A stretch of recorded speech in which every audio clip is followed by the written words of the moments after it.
السلام علیکم پیارے بچوں، میں فارورڈ پبلک اسکول کی طرف سے آپ سب کو خوش آمدید کہتی ہوں۔ میرا نام صدف وحید ہے اور میں آپ کی جماعت ہفتم کی اسلامیات کی ٹیچر ہوں۔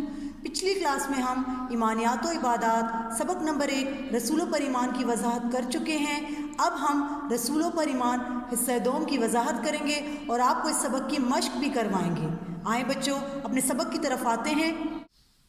صفحہ نمبر 8، منصب رسالت کوئی بھی انسان محنت اور ریاضت سے حاصل نہیں کر سکتا۔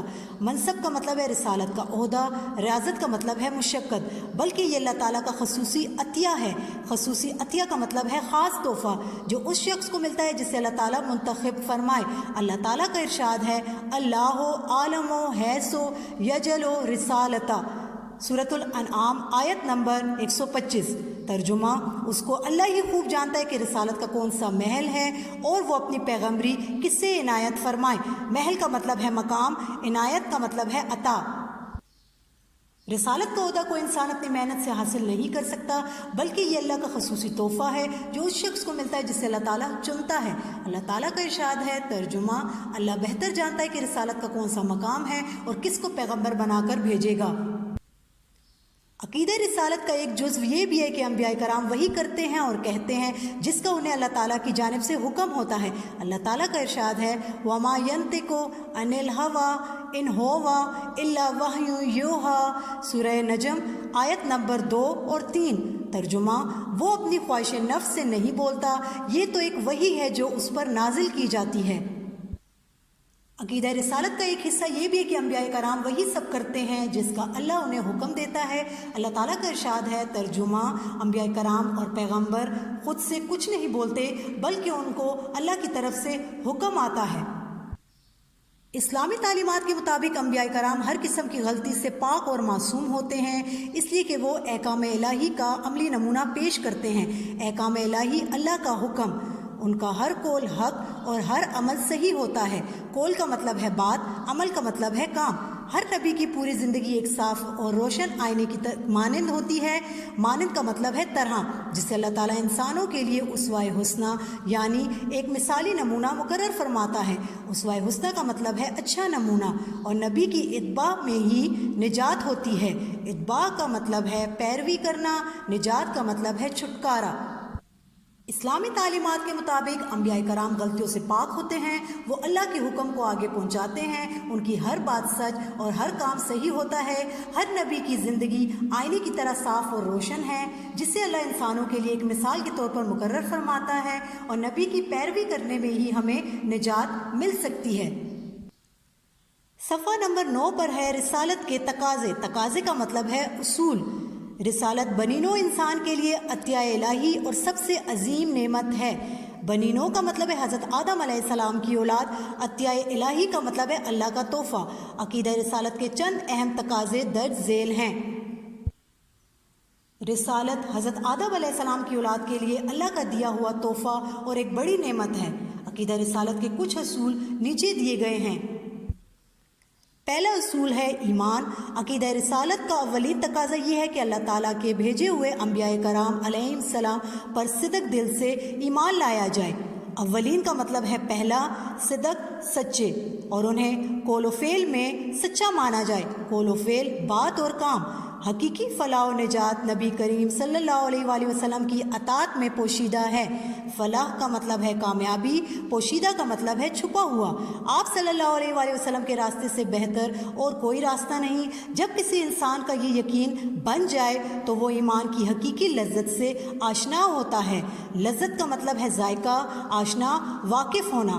آپ صلی اللہ علیہ وآلہ وسلم کا ارشاد ہے، ذاکا طعم الایمان من رضی باللہ ربًا وبالاسلام دینا وبمحمد رسولا۔